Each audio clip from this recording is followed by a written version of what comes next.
Nick's finally made it back from his holiday. I've returned. Just in time, I reckon. Today is the day I'm going to shit my pants. Try and hang on to a full pass. They're all going to be a bit worried, I reckon. Oh yeah, we did pack the suit the right way too. Sick. Did you? So I was messing around a bit last night, got the clutch slipper all hooked up. Oh, better turn the power on. So I can have this so it's either on or off. But when I'm doing a launch, I just hold this little button down and the red light tells me that the solenoid's on. I won't be able to hear that clicking when the car's running, obviously, but that'll tell me what's going on. If I got that switch off, then nothing happens. I'm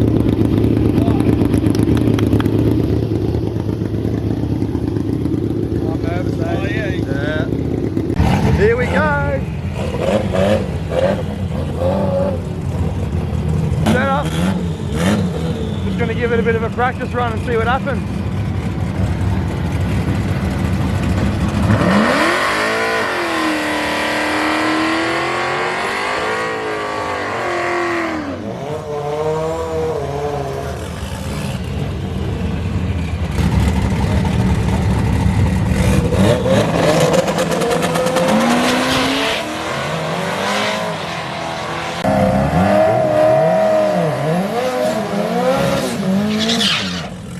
That's a bit better.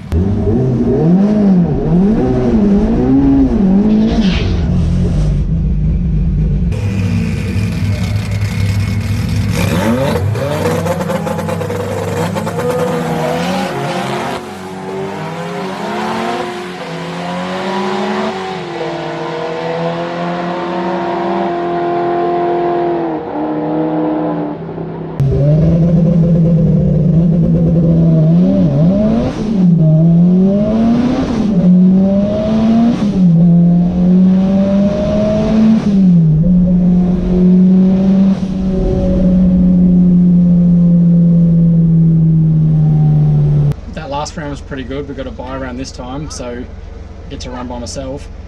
We did a good front burnout last time and actually hooked up a lot better. Because we're running a buy run this time, I'm going to reverse back and do a little burnout on the rear as well.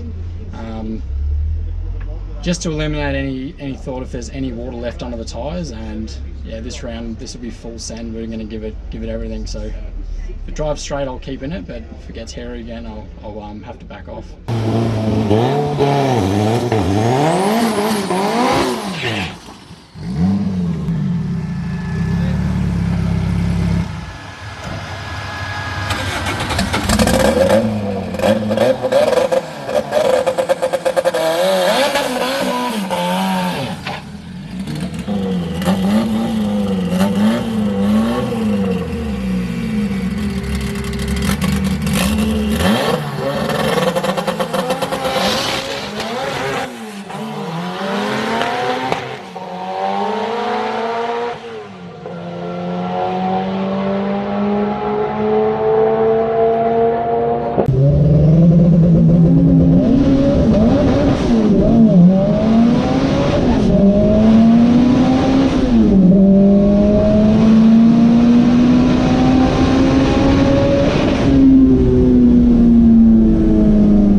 Well, on that last run, we went to go full send mode and give it absolutely everything that she's got. But when I lined up and I'm in the staging lanes and waiting for the countdown, the car just started to creep forwards, and I don't really know why yet, but it gave me a red light, so it sort of ruined that round.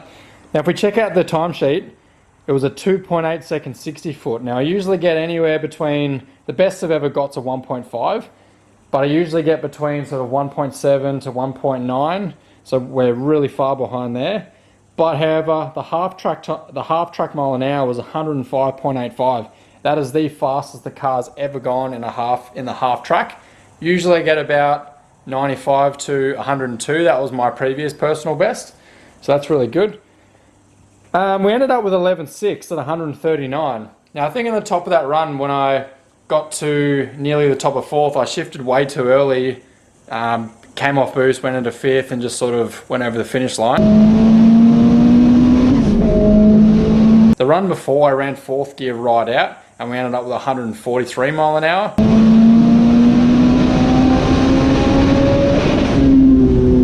Just need a bit more seat time, need to actually look down and keep it on the tacho and see what I'm shifting at. The rev limiters on both engines are set at 8.5, and you can see in the video when the blue light starts to shine on my face, that's around about the sort of 7,000 mark, but I'm not looking at that at all. I'm just trying to look where I'm going. So a bit more seat time and get familiar with the car again and keep an eye on the RPM. You know, need to rev it out a bit more. One thing with the previous combos when I had the Microtech ECUs is I had a flat change set up. So what that means is I can hold the accelerator pin to the floor, and when I go to change gear, I'd hit the clutch and it would kill ignition on both engines, which unloads the engines and makes it shift really nice up into the next gear, and the boost gauge stays on full boost. When you release the clutch, the engine's already on full boost, the ignition turns back on again, and literally it's on where she goes.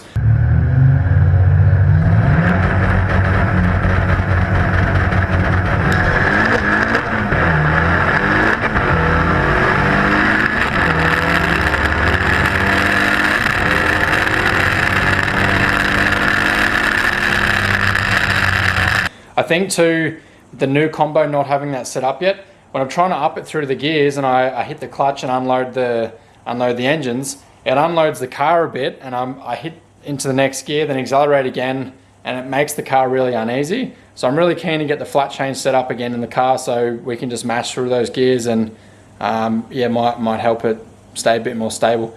Also doing the warm-up burnouts on the front and the rear definitely helped a lot. I think having a little bit of water under the rear tyres with those first few runs, I'd start to accelerate and maybe one of the wheels on the back was just starting to slip and then was pulling me right over into the left side of the wall. Doing the burnouts on the front and the rear made the car really stable, and I was really happy with those last runs. So yeah, a little bit there to work on. When I'm also on the staging lane and I've got the rear on the 2-step and that's working fine, I can't hit the front engine at all. I've got no idea where the RPM's at, so I didn't really want to hold the accelerator pinned. You know, I don't even know where the front engine's at. Maybe it was revving way too high, and when I dumped the clutch, that's the reason that the front just started peeling. I don't know. Anyway, but for the first meeting of getting the car the drags this year, and actually for the last sort of 18 months, really happy with the way it went. The new catch can works fantastic, didn't have a drop coming out. I actually pulled the cap off, then had a look in there. There's oil in there, and it seems to be working really nice.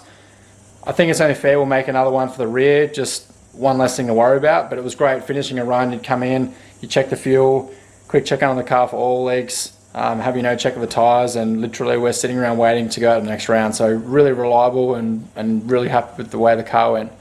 So anyway, massive thank you for Peckies for the tune-up. Car's going fantastic. We've got drags up in a couple of weeks. So I'm going to try and get a few things done and get out for another run and see if we can finally crack that 9. Anyway, boys, thank you guys for watching, and we'll see you in the next one.